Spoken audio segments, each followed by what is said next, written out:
عملية نصب كبيرة اتعرض ليها الفنان محمد فؤاد، وخسر بسبب عملية الاحتيال دي 12 مليون جنيه. بعض الأشخاص أوهموا الفنان محمد فؤاد إنهم هيأسسوا مع بعض شركة عقارات، وإنه هيقدر يحصل على أرباح تضاعف المبلغ المدفوع في الاتفاق.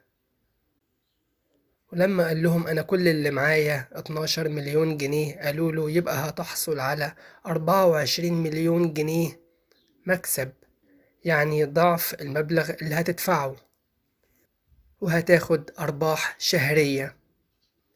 ولما جه موعد الاتفاق إن هو يحصل على أول عائد شهري من الربح المتفق عليه، أجلوا معاه الميعاد مرة تانية، أجلوا برضو المرة بعدها، وهكذا.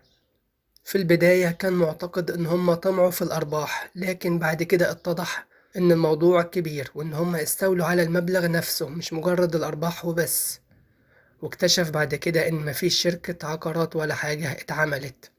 ولما اتأكد تماما إن الموضوع كله نصب في نصب، راح لاسم شرطة الشروق وعمل لهم محضر، وقدم العقد اللي كلهم ماضيين عليه، وقال الموضوع كله من أوله لآخره، وقال إن هما ملتزموش معايا بالعقد ولا كونوا شركة العقارات المتفق عليها.